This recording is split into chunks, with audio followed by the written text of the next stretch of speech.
The Blue Hour Gospel. It was all about growing up gay in the 90s and before all this like social media stuff took off, and how that set up a whole generation of folks, especially way before me, I'll say all the older ones before me, who were like already later on in life of having to go through this way before the trials and tribulations that we did.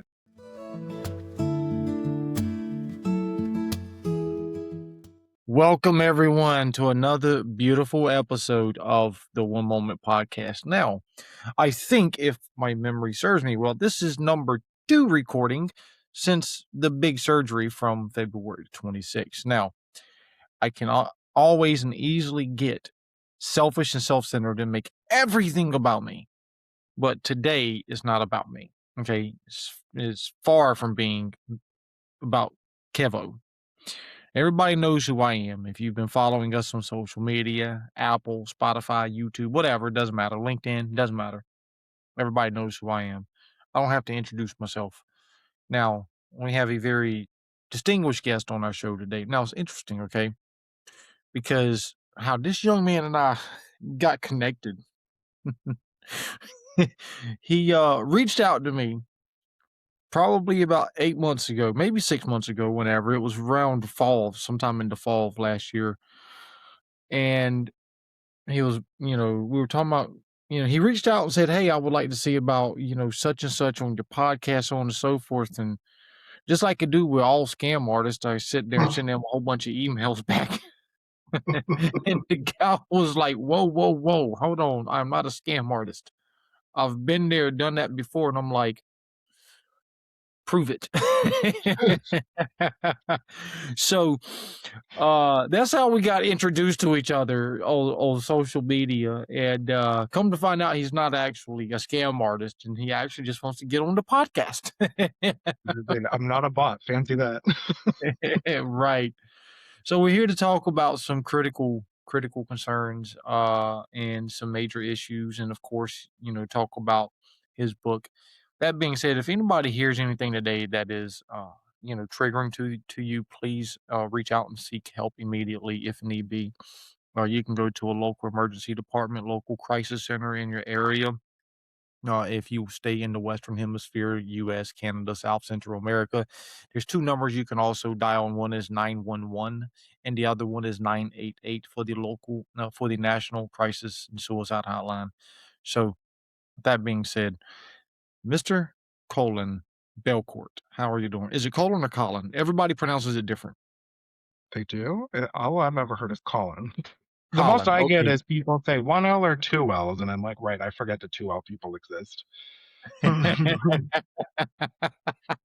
Although one Right. guy was just like, I had connected with one guy one time and I didn't even realize it. And I had said, oh, like, cool, Collins Unite. And he said, oh, thank God you only have 1L and you're not one of the 2Ls. And I was like, is there a turf war between us? Like, is this a thing that I've never been privy to? It was very shocking.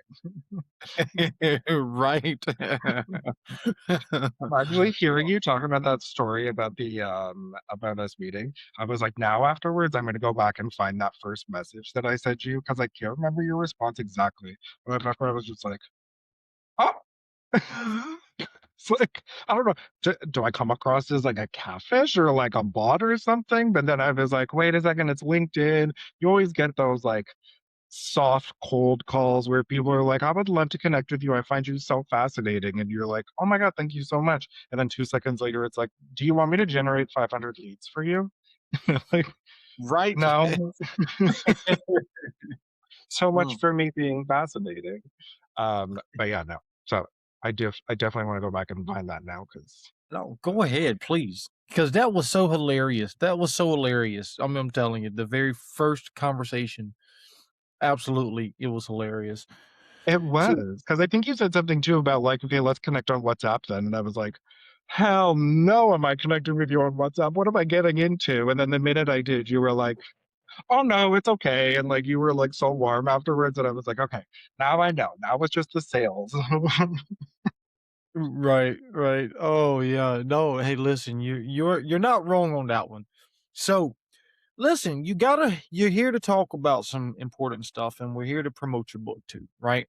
And so your book, it is Blue The hour blue the blue hour gospel, that probably doesn't it reads backwards for me because my screen's blue reversed hour real gospel. weird. But Well, yeah, no, now it's blue hour gospel, and it's all about for okay, this is actually gonna sound so funny because every time I say it, I'm like, "It really wasn't that long ago." But it's all about growing up gay in the '90s and before all this, like, social media stuff took off, and how that set up a whole generation of folks, especially way before me, I'll say, all the older ones before me, who were, like, already later on in life of having to go through this way before the trials and tribulations that we did. Um, and so it's all about what it was like for us, for our parents, for our lives, and how it's slowly affected us later on in life, especially with mental health, and some of the things that we have to go through. And yeah, everyone always says, "Why blue hour?" And I'm like, well, because if you've ever been outside in the blue hour, which was also a popular thing in the '90s to be outside at nighttime, believe it or not, it's like that moment where if you look at something, it could either be one thing or the other because the blue is so hazy. And that's exactly the intersection of where a lot of queer people live their lives is this weird intersection of it could be this, not sure yet. Let's see where it goes. So I thought it was highly appropriate for no, this. and I think you're right, and for those of you who don't know, and maybe you do, for those of you who are listening or watching us, you know, being part of the LGBTQ movement, early on, during especially during the 1900s, it was almost like you were being stoned to death. I mean, it was almost to that point where if you were gay or part of that movement, you automatically had HIV or you automatically had Hep C or whatever the thing with the liver is, right? Just because of you're sharing needles or you're sharing, because of the type of sexual what have you, right? It was this huge stigma that you know, it's almost a death sentence to be a part of the LGBTQ community.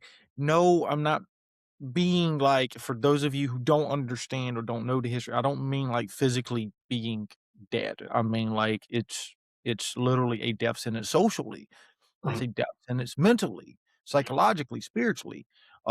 Even some of the the DSM codes from back in the early 1900s when they first started coming up with diagnosis or diagnoses, it was a mental disorder to be gay, right? And so I love the fact that you have your book and how and even that we're on here, we're combating some of these stigmas to it because, I think it needs to be talked about more because no, just because you're gay doesn't mean it's equals HIV or Hep C or Hep B or whatever. That just because you're gay doesn't mean that you're mentally defective or what have you. Like none of that is even like that's all of those are myths now. Mhm, mhm, and if you even look back way before that, like, throughout time, it's obviously gotten better in ways and worse in some ways, but, like, if you look back at major moments in history even, like, we were at the Holocaust museums with the Auschwitz and, Birkenau, and a huge, like, moment of gay history is there as well because there was a lot of queer individuals that were captured and brought into those camps that even when they were liberated, were still left behind because of who they were. So it is, like you say, this stigma that carries on with you throughout all real eras of time. And it just evolves over time. So we just happen to find ourselves now in the tech era and all the challenges that brings. Yeah. Oh, no, and I think you're right, and it's sad because, when I see what has happened over time with the LGBTQ population, right? And I'm gonna say that, and I don't know what the actual politically correct term is, or the acronyms or whatever. Like I don't know. I'm in grad school. We always kept it LGBTQ, right? Some of the literature will say LGBTQIA plus. Some in general, though, it's the LGBTQ. Yeah. So if I say that, I'm meaning also for those of you who don't know me and don't know my personality, I'm not being disrespectful if I don't throw the whole acronym in there. I'm just using what, I learned in 2018, 2019 going through school. So I'm gonna use that part, but I mean the whole piece of it too. Um, but anyways, like when I think about like what happened with the history of right being stoned to death, being diagnosed as mentally defective, and all of that, Uh-huh. it makes me think of um, you know, like, and I'm not trying to be say one is worse than the other, and I'm not trying to disqualify any history here at all, but it really makes me think about what's going on in the world today with Uh-huh. Russia and Ukraine, with now this stinking stupid Iranian war, and it's like, and I bring these two things up because you know our goal here is to love one another, is to bridge gaps, is to, let's spread love, let's spread empathy, let's spread awareness, let's spread, understanding. Let's reduce myths. Let's make change where changes are needed. Mhm. Mhm. And to be honest, that was kind of what I also wanted to accomplish with this is on more of a granular scale of just having community members recognize each other, right? And love each other because I can say, oh, queer history, like the world has been horrible to us.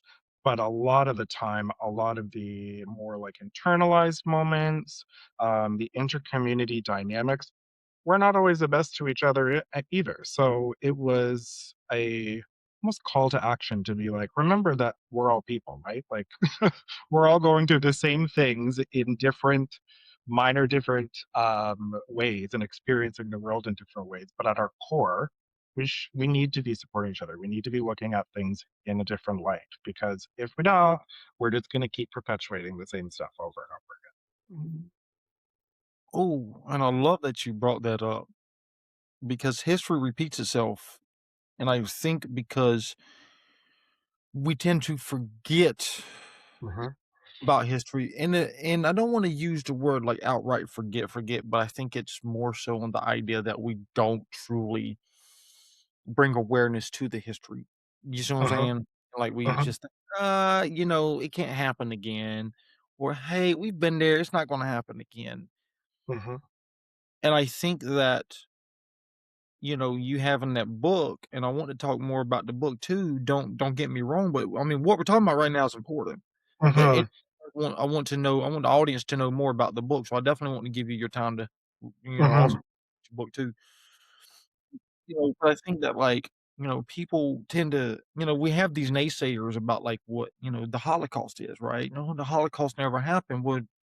So what are you saying too? That slavery never happened? Uh-huh. That, the killing of innocent people has never happened in ever at all throughout human history? What are you saying, that the fall of the Roman Empire never happened, or the fall of this empire, or the fall of the Greek era never happened? Like, you know, if we don't look at the history, if we don't go back in time to understand how events have unfolded, or how human relationships were built, destroyed, damaged, so on and so forth, I don't think we can really build empathy. Uh-huh. Uh-huh. Empathy for ourselves, empathy for others. And the way I always look at it too is I was told when I like way back in school was the pendulum always swings, right? It always goes no matter what, it's going to go left and right and it's going to go to extremes. So even though it may be one way now, it'll be the other way, but eventually it's going to come back around. And when I look and when I think about what you're saying about history repeating itself is these micro moments or macro moments are just changing in micro ways, right? Like you may think, oh, this is so extreme, it'll never happen again. Sure, it may not happen like that again, but it's going to have the same zhuzh behind it where it's happening. It may look different this time, but the undercurrent remains there. And until you realize what that undercurrent is and try to figure out how to navigate it, it's not going to move the needle directly in either direction, if that makes sense. You're kind of just treading water at that Yeah, no, I mean, I definitely would agree. I mean, it's almost like we're just being surface level, where it's like, we're point. really, oh my God, just, hey, let's just build unity. Mhm. Are we really Love and building light. unity? Right, right. and it's like the surface level Yeah. acceptance, the surface level so on and so right, like nothing is really at the core of the human species, that I Mhm. talk about a lot. One of the spiritual books that I love, I absolutely love, it says that love and tolerance is our code. And when I look at the word tolerance, right? Tolerance means that you have a right to do whatever you want to do, be, say, think, or what have you. My only obligation to you is to, hey, dude, you are, what you believe, whatever. So I am, whoever I am, blah, blah, blah, so on and so forth. And you have a right to think that. And my other obligation is to show love, right? Mhm. Same thing Mhm. with vehicles. I love a sports car. I got a good friend Mhm. of mine that loves American muscle. And I'm like, you can have American muscle. I'm gonna love my imports all day. You That's know? funny. That's a good analogy. Especially to someone who knows, like, 0 about cars. I was like, "Yes, yes. Different types." Right, I'm right. keeping up. Right. Right, but I mean, really, like, think about it though, right? Love and tolerance is our code, right? Mhm.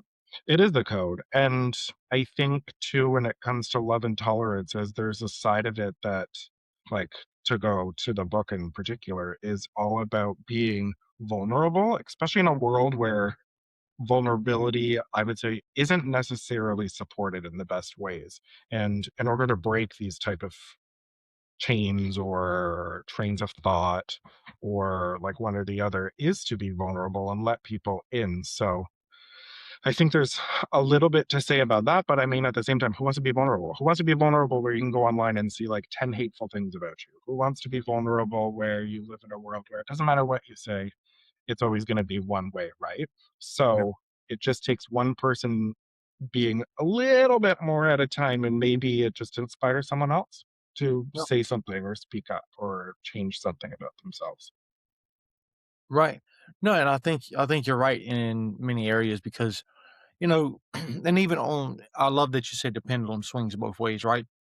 Because yes, we're telling people to be vulnerable, and yet at the same time, this is for anybody who doesn't have mental health, LGBTQ issues, anything, no coming out issues, no nothing, right? If let's say you're on this golden path, well, you can talk a great game, and I've seen it too many times to count. Oh my God, mental health awareness this, mental health awareness that. Oh my God, so supportive, but yet soon as somebody is vulnerable, oh my God, let me just Yeah, grab my purse. Or yeah. oh my God, I'm just you need to go see a psychiatrist. Especially in the corporate world. Especially in Right, the corporate world. Like, right, being from an HR background, I get that all the time is people are like, "No, we just want you to show up and be your authentic self and, like, be vulnerable," but the minute you do, it's like, "No, no, no, no, no, no, no. We want the palatable version of that." So, like, rein it on in. We want this version of you being right. vulnerable, not the other one, and I change it, so No, no, right, right. And so what do you feel like this is my question. I assume that you're either part of the LGBTQ community directly or at at least an ally. And I'm not gonna ask you to be vulnerable unless you want to. Totally your call on that one. I know I am an ally. I support LGBTQ. I'm a huge supporter. I'm a huge voice for minorities, whatever shape, form, or fashion I potentially can be. Um, so what do you feel like, you know, from the other side of the aisle for those people that we're talking about, right?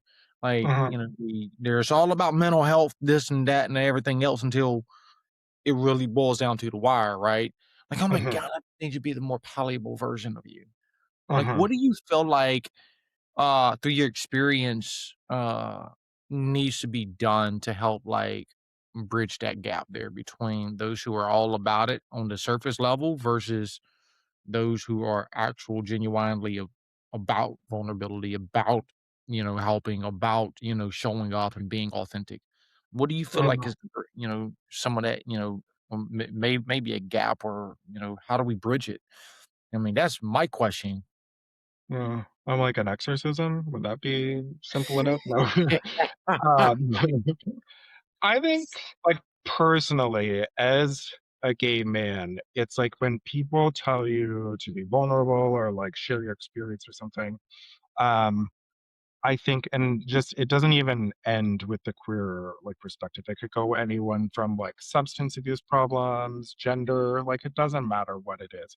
If you, I find, are vulnerable, the natural reaction of the person in that scenario with you is to try to relate to it in some way, right? They're like, hold on, something similar happened to me.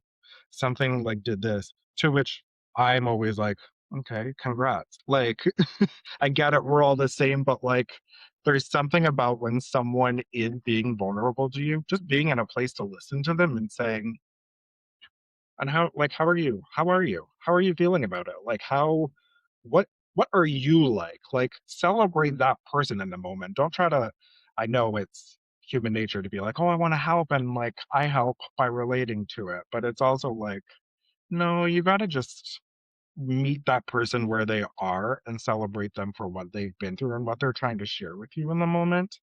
And then it'll open the conversation later on to be like, "Oh, by the way, like, that resonated with me. I did have a similar experience." But, like, in the moment, it's like, let's let the vulnerability slide. Let's not meet it with our Me Too signs, and let's let the person breathe a little bit, and then we become comfortable with sharing, become comfortable with experiencing, and we let it come a little bit natural. Oh, I love that. One of the things you were talking reminds me, um, one of the spiritual books that I read, it says, it gives you a phrase and it says, and it's a prayer, right? It's a prayer. It says, God, show me what you would have me be, right? Um, and I share that because I think it's important. The most important word in that whole phrase is that two-letter word be. Mhm, It's not, God, show me what you would have me say, or God, show me mhm, what you would have me think, or God, show me what you would have me do. None of that stuff, like, doesn't matter, none, right? And the reason I say the most important word is that two-letter word be, because when you look at it, what it really means, dictionary textbook definition, right? When we be with somebody, when we are being, like, what are we doing in that moment, right? Like, we're just mhm, being in the moment. We're mhm, being present in the moment, or mhm. like the substitute teacher said, right, present. We're being present in the moment. And for me, when I think about being vulnerable, and I've had people be very, vulnerable as a therapist, right? Like, I mean, there's people who are vulnerable all the time, and it's like, you just be like, you're just present in the room Mhm. with the individual. And if they want to come out, all right, cool, great. I mean, there's no word. I ain't got to say nothing. Yeah, I mean, what am I gonna say? Like, yeah. oh God, thank you for coming out to me. I kind of knew that. I'd Like, be there's like, "You're no welcome. You're blessed." right, right, right. Like, a lot of times, like, there's no words to say. You don't need to Yeah. give any words. Just, people. I look at some of those things as similar to being like grief, right, Uh-huh, or losing a loved one or whatever. It's like people going to hear "I'm sorry" all the time. uh-huh, Just be, uh-huh. just be present in the moment. Yep. I was gonna say, and just be like, when you say just be, it's almost like there's those moments where if I bring something to a friend, say, it's like there's gonna be that nattering back and forth of like, oh, blah, blah, blah, blah, and then it's gonna change into jokes, it's gonna change to this. Whereas, if you take a vulnerable moment, that same vulnerable moment, and put it with like, say, a partner, he could be really good at just being in the silence, and that silence actually helps you because it doesn't give you the out of someone else talking and taking over. You are literally sat there in that moment working through things, and it's that silence and that being that helps you maybe start looking at it in a different way without it being steamrolled under the bus by, oh, let's have jokes, let's make this a little bit lighter, let's do this. And like you say, sometimes just being is more important than anything you could say. Yeah. No, I mean, and that's the one thing that really kind of stood out to me as you were saying, like, when we talk about bridging the gap, like what needs to be done, Mhm, sometimes it's just being present. It's just being, having a relationship with the person, right? Like just being present in that relationship. mhm, It's not, literally, sitting on the phone as they're talking to me. You know what I mean? Like, oh yeah, you see this thing on Facebook? Oh yeah, yeah.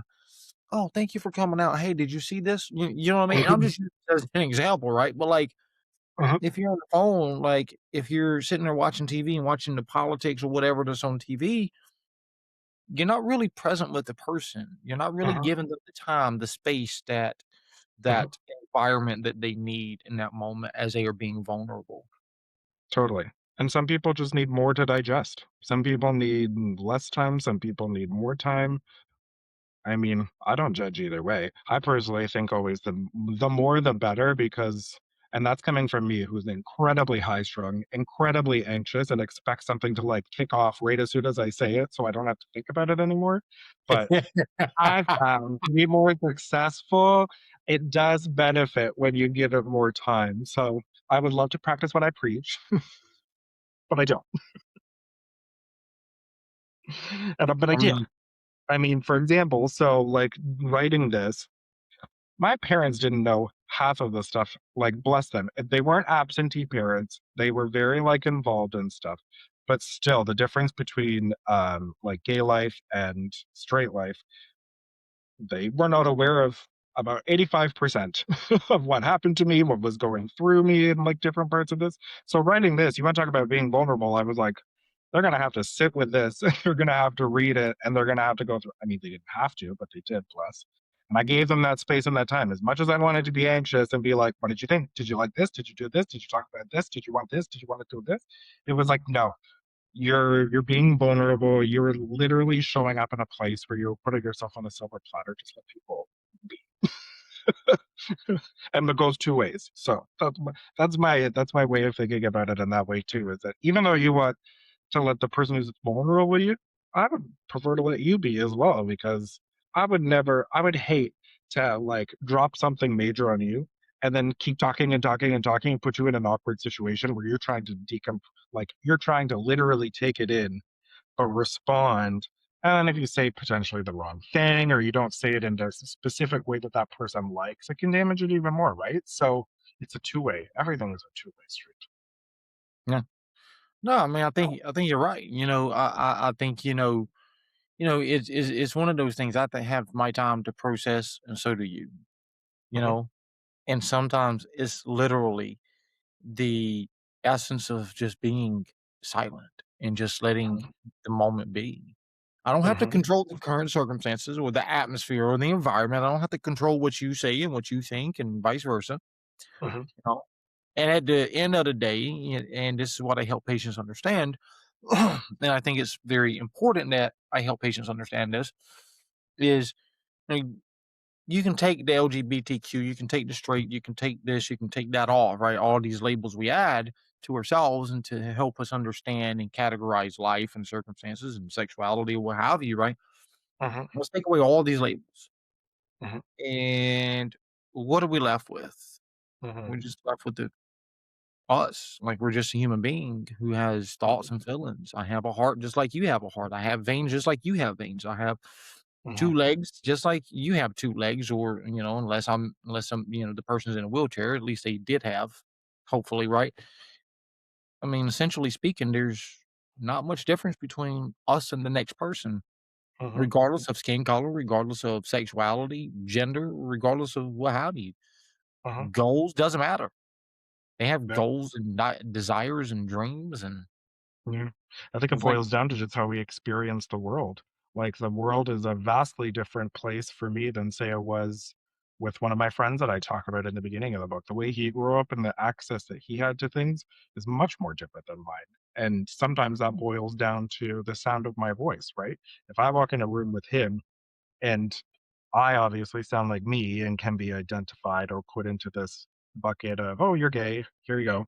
And he doesn't. A lot of the rooms, especially in the professional spaces, will adopt to him way faster than me, which puts us at an immediate disadvantage because the access he has, the ease at which he can just fit into places puts me in such a different spot, right? So, like, I totally agree. I think we're all the same at our core. It's just that how the world interacts with us, how we interact with the world, that's where the difference comes in. And that's where you end up seeing it play out even more deep on people's mental health because it's like you have that innate sense of, well, that person, I'm like that person. Why is it so unfair that that person has it this way, but I don't? And that's when they start to see the disconnect, I would say, between Yeah. lives. Yeah. No, I mean, I think you're right. Perception is key here. Perception is key to a lot of things in life, to relationships, to experiences, everything, right? You know, I just had an experience, literally. I just had an experience where I went, across the border. I was in Laredo, Texas, and I'm like, well, screw it. It's a border town, and we're going to go right across the country, into Mexico, have a great time. Well, I'm glad I did. I'm glad that I had a great time. When I left there, I found out that, not so good news about where I was at in Mexico, and I'm like, "Oh, Mm, okay, cool." And knowing now, right, like, knowing now what if I knew then what I know now, I would have probably been a little bit more aware of what I was doing, of my surroundings, of this, that, and the third. But mhm, you know what? I'm glad I didn't know then what I know now because I absolutely had a blast. You see what I'm saying? Because that perception, like you said, is key. mhm, Well, I mhm, oh, like, I'm not worried about, anything that you know what I mean? Like, it is what it is, mhm, right? Our perception, I think, plays a part in how we think and how we behave, how we mhm, feel, what we mhm, feel. It plays a part into the people that we attach ourselves to, the relationships, the bonds that we build, mhm, and I also, let's take it a step further. This is my thought process now. I want to get your feedback on it, and definitely what some of what you put in the book too on this one. But I think that our goal ultimately as being part of the human species is to help one another, right? mhm, Is to get away from the biases that we have. Because if I'm living in my biases, it's almost similar to living in a time similar to slavery, where black people are this, or Jewish people are this, or this people are this, and it's almost similar to that similar type of thought process. Even though it's not with race, but it's that literally I'm still categorizing and I'm throwing you in a different category of me, or people like myself, mhm, right? And I mhm, think our goal isn't to categorize as much as it is to let's build with one another. Ruben says, and I love what Ruben Burney says. He says that I can let my light shine while your light shines too, and I mhm, can help you shine while I keep mine lit. mhm, mhm. I would even boil it down one step more, which is what I do in the last third of the book, and that's making it totally introspective because I am going to agree with the airlines. You put your own oxygen mask on before you go to help someone else, right? And I think a lot of people do want to do like you say, like they want to do better, they want to learn, they want to help out, they want to support, they want to love each other, but they don't know how to do that with themselves first. Like, if we want to talk about perception too, the way we perceive our own instances is crazy sometimes because we don't realize how much it's colored by community perspective or media perspective or even just how we see other people and we believe, oh, that must be 100% correct because that person's doing it. They're so successful. So I guess I should feel this way. And we move beyond this realm of like knowing ourselves and being able to look at ourselves in our simplest form first. And I think that that is one thing that a lot of value could be found in, especially because like you can't control the world, right? Like I can't control how you think, I can't control how anyone else shows up to think. But theoretically, I can control how I think. And if I'm at least thinking of myself that way, then I can start thinking about other people in that way as well. Because I've already done the hardest hurdle of identifying the things with myself where I need to like grow or be more open. So I think that that would be a good starting point. But I mean, in general, of course, I agree with you. I think it's important. No, I mean, no, no, no. I love what you shared, because and I've shared this before. We've had a lady on our show, Elisa Kracheva, if I pronounce, or maybe it's Curvaceous. I always get her name, her Should be the in your last DMs right now being like, "That's not my name." right. Right. I always get her last 2 syllables of her last name flip-flopped. So, it's what I originally think, but then it's flip-flops. I'm like, "Okay, I think, yeah." So, but I think it's Gracheva, but she's an amazing, amazing therapist, and, what I love that she says, about the way she teaches her patients is the most important relationship that you're gonna ever have and need is the one with yourself, and in fact, it's Mhm. so important, and if you don't believe me, you're gonna most likely believe this one because Mr. Colin is right on this one. It's so important that it's gonna If I be could the just wait, very wait, wait. If I could just get that last part said again when I click record on this, so I can good. just play that for certain people, then That'll be fine with me. Go ahead, hit the record button. Mr. Collins is so right on this one, right? And the relationship with you is so important. no. It is the absolutely, and I'm gonna say this little bit louder. It is the absolutely last relationship you're gonna have with anybody on this planet. Mhm, mhm, Doesn't matter your relationship with anybody else. Your relationship with yourself reflects your relationships with others, how you mhm, treat. And when you're sitting there and you're in the last moments of your life, it's you that's walking that journey. Your mhm. perception of you is absolutely critical and crucial to your quality of life. And it is not even, and listen, that is what I've heard in theory of what I've read in research and what I have heard working with so many people that are of the elderly population or the elderly age. Well, I'm not of the elderly age, so if we could just remove that part from it and just focus on the "I was right," that would that'd be a little bit better. No, just kidding. As I'm like, "You should love yourself," but then I'm like, "No, I don't wanna be old." Um, but to build off what you were saying there, one of the common themes that I talk about a lot is the fact that, like, we haunt ourselves. We're almost living in a world where our own ghost is haunting us because if we want to go back to the pendulum or a spiral, we're always revisiting the same instances, at least, where we're experiencing the same things over and over and over again, but we just minor things have changed. So our pendulum is going back and forth. Oh, I experienced this pain over here. Now it's gone. Oh, look, it's showing up again over in this. And realizing, like, learning about yourself and, like, learning to see your patterns, your thought process, like, who you are at your core, really helps to give yourself an exorcism in a way because it gives yourself the freedom to say goodbye to, like, that shame or the pain or the trauma or whatever it is that you're holding on to that you don't realize is just sitting there on your chest, and it gives you that opportunity to then start looking outside, or at least in my perspective, it did. Which, by the way, you talk about therapists. I'm like, this book would not have happened without a damn therapist because if it wasn't for him being like, you should try journaling. And I was like, no, I would never journal. Who would do that?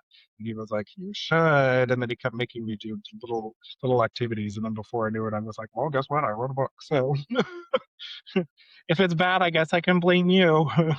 uh, it's so important, so important. So every time you talk about like a therapist or being a therapist, I'm like, yes, it's so important. Everyone needs this in their life. Everyone needs to like listen to at least like one thing that a therapist will say to them because it's like it opens doors. And it opens doors you didn't even know were there.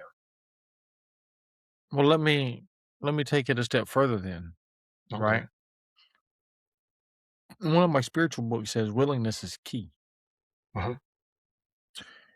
Now, what happens in my daily life depends on how willing I am. Uh-huh. I am Uh-huh. unwilling to do anything, ain't nothing gonna happen besides the consequences of inactivity. But if I am willing every single day to the best of my ability, Uh-huh. life is gonna be lifing and I'm gonna be learning, and learning is gonna be learning me, right? Like life is gonna, it's gonna be this beautiful thing that happens and blossoms into whatever it blossoms into. I don't know. Uh, at the end of the day, I get to learn, I get to experience, right? But it all depends on how willing I am. Mm. I grew up, and I said this before, I grew up in a very dysfunctional home. And so I learned some very negative, derogatory things. And over time, through my own experience, from me being willing, I've studied many different things. So I've studied so much, man. Like it's, God, I mean, I've experienced so many things. And one of the things I've learned through my studies and through my own experiences is if I want to change the way I believe and think and feel, the best way to do that is to immerse myself, in a culture, in a Mhm, whatever, right? Like mhm, if I want to really understand LGBTQ, I need to immerse myself in that type of group, right? I don't have to, you know, eh, uh, uh, um, you know, change my sexuality, right? But I can yeah, immerse myself, ask questions, do some of the same things that they do, and be like, oh, wow, right? Same mhm, with Muslim, same thing with African Americans and Jewish and whatever, right? I get to, if I immerse myself within their culture, I get to learn so much more about them, more than what a textbook says, more than what a research paper says, more than what the internet says about it. Because it's an individualistic experience. It teaches me about, certain things. And I say that because, during 9/11, I grew up, during that 9/11 era. And one of the biggest things that ran rampant for me at that young age was Muslims are bad people, and Islam is absolutely the scum of the earth type of religious ideals and cultural ideals and stuff. And it wasn't until I had to do a school project and I chose Islam for it. And that was one of the most amazing experiences I've ever had. mhm. And my biases left, my prejudices left. Like I went in there with the 9/11 era thought process, walked away with that school project, and I'm like, wow, like this is words don't describe because I immersed myself in a culture. I went to the mosques. I did whatever they do and Mhm. had an absolute blast. I interviewed multiple people, got to talk, I mean, got to hang out with them. And yeah, it was an absolute freaking blast. I love that. As long as it's done in the correct ways, which in your case sounded like it was done in the correct way. Because I was like, the only time I would say no and play an Uno reverse card is if I was like, where are you getting your immersion? Because there's so many people nowadays that'll be like, well, let me get immersed in the culture, and they'll go to like, say, social media. And it's like, first of all, like, do you know, like, and I'm thinking about the gay community in specific. It's like, do you know all these images, how many like eating disorders are behind them? How many substance abuse problems are behind them? Like, there is such a this pressure on the community, and there's been so many like studies done even that I was surprised about how eating disorders now do affect men almost like especially gay men almost more than anyone else. And it's like, so if someone's choice of experience is let me go to Church Street in Toronto and experience like the gay people there, and like let me see what it's like online, it's like people will have one drastically different experience than say like if they went and spent time with someone who was gay in the queer or like in the deep south or someone in Eastern Europe. Because there's been like I've counted myself very lucky that I've got to meet a lot of people who have thankfully escaped those places. And I say thankfully because when they tell me their story, I'm like, that's not like as much as it is good that you've gotten out of that, like that is insanity that that has happened to you and that you had to go through those extremes to get out.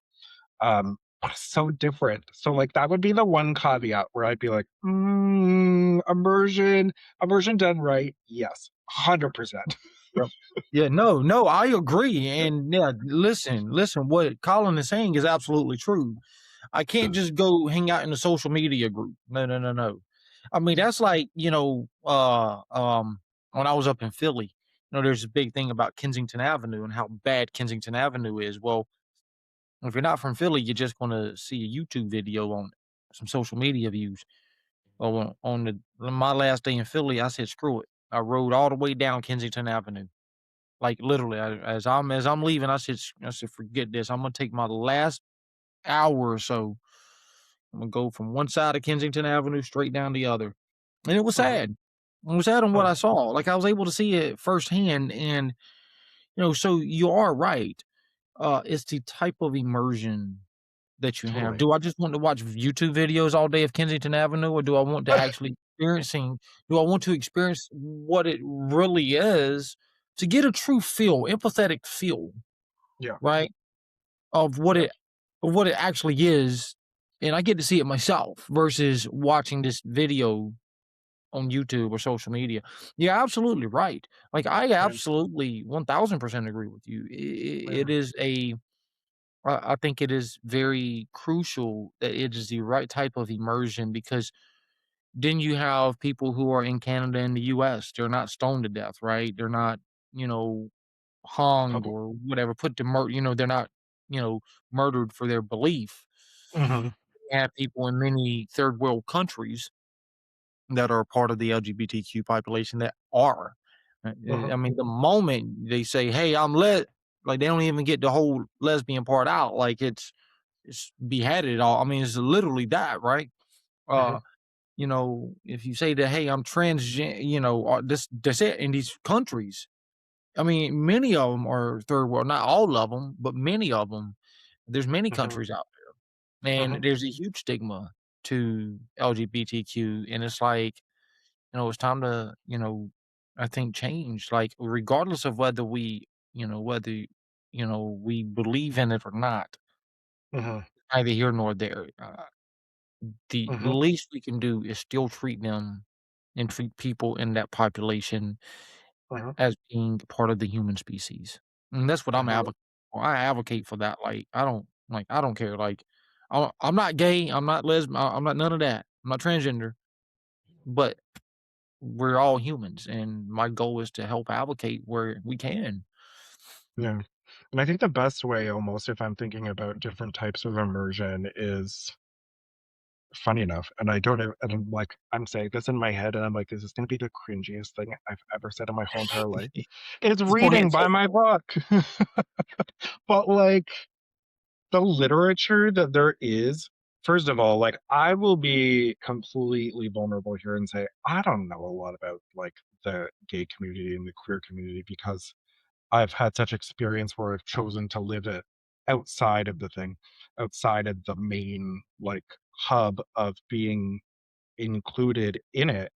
But the more I read, and like, if you read my book, if you read something by Ocean Vuong, if you read something by Garth Greenwell, they all write about the queer, the gay, the immigrant almost perspective in such a human way that like you get a little bit of a sense of what it actually is like, and I think in the most accurate way because, yeah, it does have that parting, it does have that social media, that social aspect of it, but at the same time, it's balanced with all the real shit that's out there, right?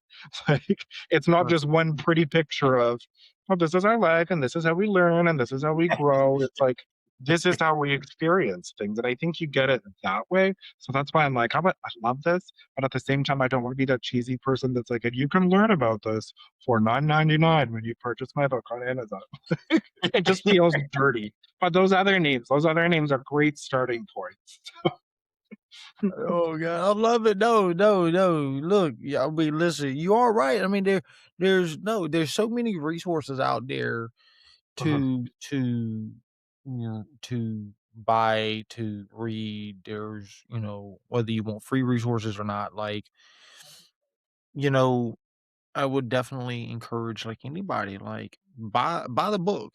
Buy the mhm. book on Amazon, right? Colin Belcourt. Oh, Look him up on Amazon, buy the book, buy other books too. Uh, mhm, Go hang out at in that community. I mean, and you'll see that there's no difference, mhm, right? They eat the same, people eat the same food that I eat. One of the best, listen, this year's, I actually share about this. Well, I was down in Baton Rouge, and I wanted to go to I was going to in the recovery community, recovery space. One of the and I've been in the recovery space for 13 years now. One of the best recovery spaces I ever experienced. Dead serious now. And I've been to recovery space all over the US from coast to coast, right? And one of the best places I ever experienced was Baton Rouge at an LGBTQ recovery space. One of the absolute best. I mean, listen, I had a blast there. Had an absolute What? blast. Right. Look, and you're talking about the deep, deep, deep, dirty South was Baton Rouge. I mean, you can't get no more southern and backwoods than Baton Rouge. I was gonna say, so when you're saying the LGBTQ, what was it, rehabilitation center? I was like, in what regards? Are we talking conversion? Like, not to like say anything bad about it. Like, I, I, bless. I say it as a joke. Yeah. No. No, I mean, no, I mean, there's so many things out there. There's so much stigma to the LGBTQ population, and I my hope and my goal before I Mhm, die, before my whenever my time expires, mhm, is to at least change one country's laws mhm, where LGBTQ is not put to death in that country. Like that's my ultimate goal.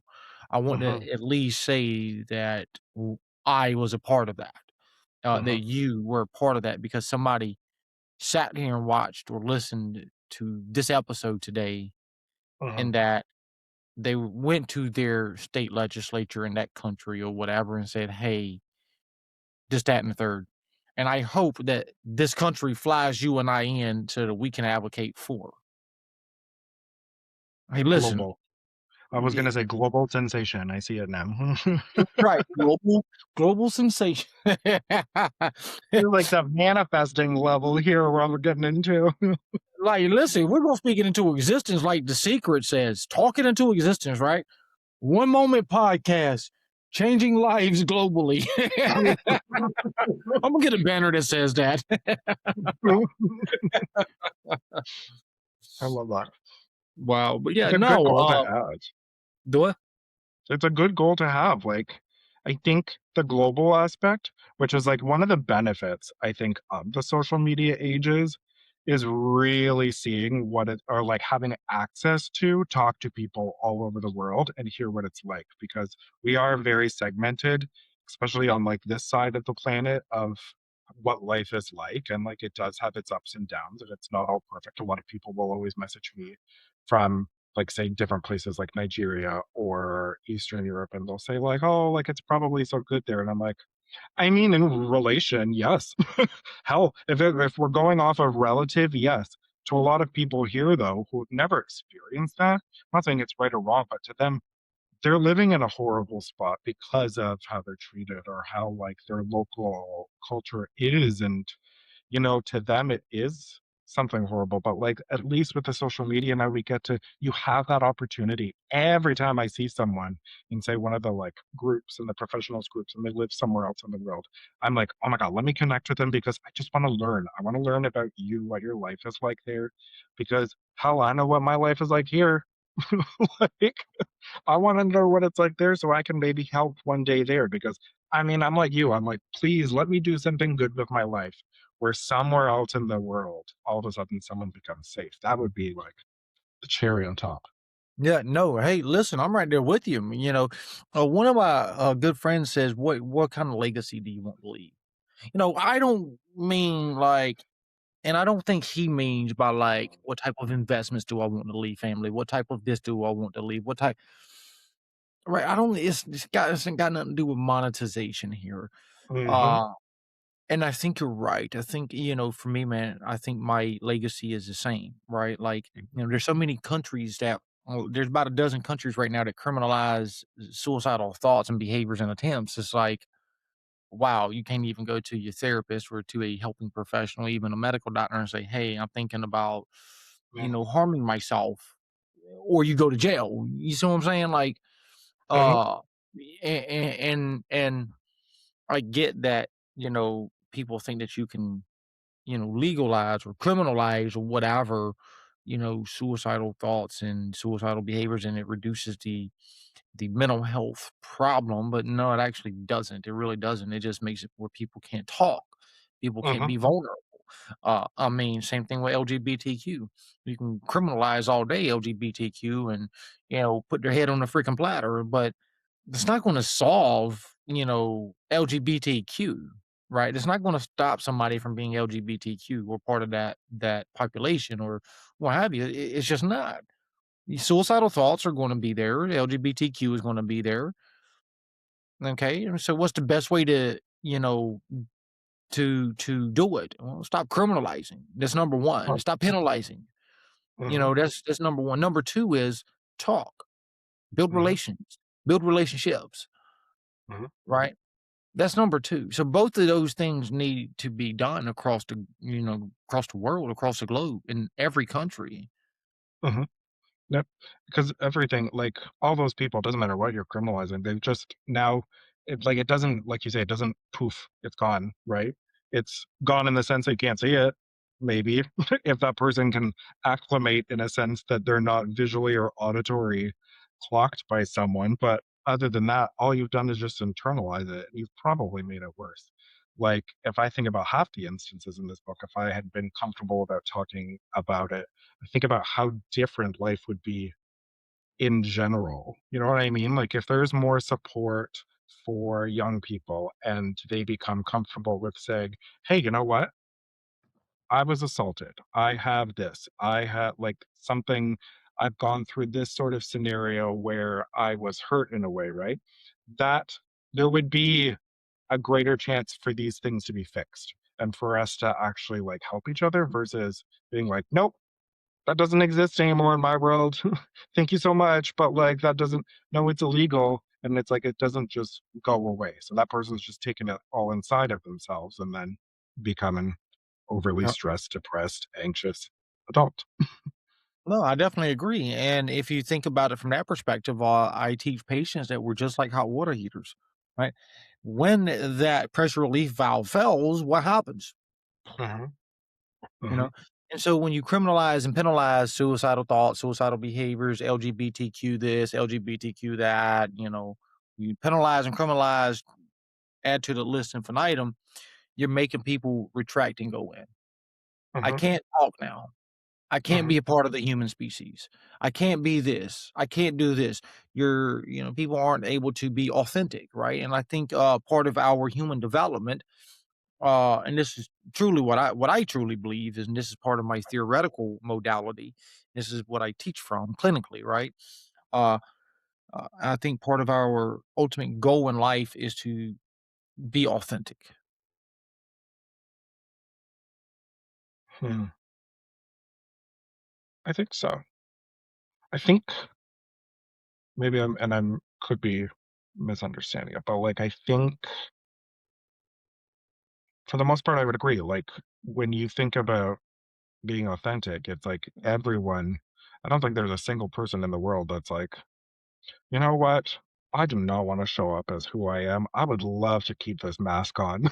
Like, I don't think, and if that person does think that, I almost think they've gone so far into the rabbit hole that, like, there's more work to be done there, but I think 100% for the majority of people, it is like, it would just be such a weight lifted off you to be able to be your authentic self without having to worry about anything. It's just, again, it's trying to find out what the authentic self is, because I know at so many points in this life, in this book, it's like, I if you asked me at this stage, or when I was a teenager, or when I was in my younger 20s, or when I was in my younger 30s, who my authentic self was, it would have changed so drastically every single time that eventually you'd be like, "Wait a second, but there's like 5 different authentic versions of you now." So I think it's like a living, breathing thing, but yeah, I would go back again to be like, well, start doing that internal work, right? Figure out who your authentic self is in the moment. It's better than not figuring it out at all. Right. And just because you're a authentic self at the age of 22 doesn't mean it doesn't change at 35 or even 42 or 52. Or even Human 5 minutes. development is human development. If you look at even some of your not your Right. philosophical theorists, but your psychological theorists, Sigmund Freud, Eric Erikson, some of those early folks in the psychology field, a lot of them theorized lifespan development. right? So we're continuing to develop and grow and learn and adapt and change and et cetera, even up until the moment of our, of the inevitable, right? I mean, just because we're 82 doesn't mean we don't quit learning. I mean, we still continue to learn. At that moment, we're reflecting on, at least when I picture myself being 82, is like, do I regret anything I've done in life? I was gonna say, now wait a second, Kevin. I'm like, I want to be 82 and not. I want to be 82, like having a breath. Like, much of it Right. when I'm like, damn it, there's no end in sight. But I agree. Right, right. No, no, listen, I'm saying, listen, I want to be 82. Listen, if I'm ever 82, I want to be 82 in good health, smoking a cigar. And I mean, listen, I can add to the list infinitum, but that's it. Like, I just want to be able to smoke all the cigars I want for the rest of my life. I mean, at that age, it don't really matter anyways. Like, I've got less years in front of me than I do behind me. Mhm, mhm. Unless something drastic happens with technology and all of a sudden we're all robots in like 5 years, but who knows? Yeah, I mean, who knows? I mean, shoot, listen, at this rate, all the people who's trying to implant brains into robots and make us live longer. I mean, that's what you want to do. Go ahead. I mean, shoot, listen, if you want to have Kevin Odom along, 150, 200, 350 years, I mean, be my guest. Just make sure I'm staying a therapist. Although I'm like, can we fix the brains before we put them into the robots? Because I feel like that would be like one really good step to take, I think. Yeah, let's fix all the flaws first. Theoro Theoretically, let's import the ones that have like done the work and put in the time and have naturally evolved versus just being like man, woman, robot. Here you go. How about it? Right. No, hey, listen, absolutely, absolutely. I'm right there with you. Oh man. So listen, I'm gonna get you to close us out. All right. It's Okay. been an absolute phenomenal experience, man, having you on here. If people want to buy your book, where all can they buy it from, or where can they get it from? And if people want to contact you and have you show up as a guest speaker, or get Oh, you to be a mentor or whatever, right? Doesn't matter, like whatever, you know, how do they contact you? not me being surprised. I'm like, listen, if anyone ever reaches out to me to like come speak or like be a mentor, I'd be like, me? You want to listen to me? It's already bad enough when people like I'll go on and I'll read a review and I'm like, someone liked it. Someone read what I wrote and liked it. So first of all, if that ever happens, I would be like flabbergasted. But anyways, always on LinkedIn. Unfortunately, that is my major platform just because I've tried to shun every other version of social media for mental health and protecting that. However, unfortunately, thanks to my lovely creative guru, um, Brian, he has gotten me back onto Instagram as Colin is writing for my book. I'm on Blue Sky under the same name, and I will be starting a Substack under the same name as well. But I'm like, oh my God, I already feel exhausted by the social media. So I'm always like, slide into the DMs in any of those. I'm always, always, always willing to sit and have a conversation. And then more importantly, the book is in my mind, it's everywhere because it's on Amazon, it's on Kobo, it's on like you can get your e-copy at any of the major ones. You can get print, you can get paperback, you can get the lovely, lovely hard copy, which shows off all of Brian's hard work with the pictures and the artwork and stuff. And those are usually at again Amazon or hopefully some of the big sellers once they start picking those up. But to be safe, Amazon for now is my home. Oh, love it. I love it. All right. If there's anything that somebody who is watching this or listening to this that you think they should take away or would like for them to take away, what is that one thing? Go see a therapist. Go see a therapist and do whatever activities they tell you to do because Lord knows they help way more than you think. But a serious one would just be start start looking at yourself and not just what you see in the mirror, not the physical, like start looking at yourself in every realistic way possible because I promise if you like find one difference with yourself that you're, like, surprised about, you'll all of a sudden start to be more open with seeing that or other things in other people. So, that's my Mm. only ask. And to just replay on loop, Colin is right. Colin was right about that because that'll just be your spoken word into the universe from my mantra for my next few hours at least. Hey, that could be the title of your next book. Colin was right. No, I've already got my title for the next one. I'm already working on it. I'm like, I can't hear that, or I'll be distracted, and I'll be like, hmm. Or fine, then you can have your title, then you can have up underneath it, AKA Colin is right. Or I need one of those. You know how on books sometimes you'll see like up at the very top, like a quote from like a source that's like, "Oh, this was this." For the next version, I'm gonna need Kevin. Oh, that Colin was correct. Listen to what he says. I loved it. I loved it. Oh my god. Right. And what is your call to action? Other than buy my book, no. Um, just have patience, which again, super rich coming from a high strung, high anxiety functioning person, but like patience with yourself, patience with others. We'll get there. We'll get there one moment at a time.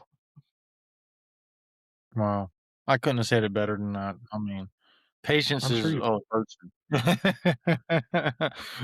patience is a Listen, virtue I wish I could purchase. look, you ain't lying on that one. People always tell me, "Evan, why don't you have some patience, man?" Blah, blah, blah, blah, blah. And I'm like, since when did I need patience to live?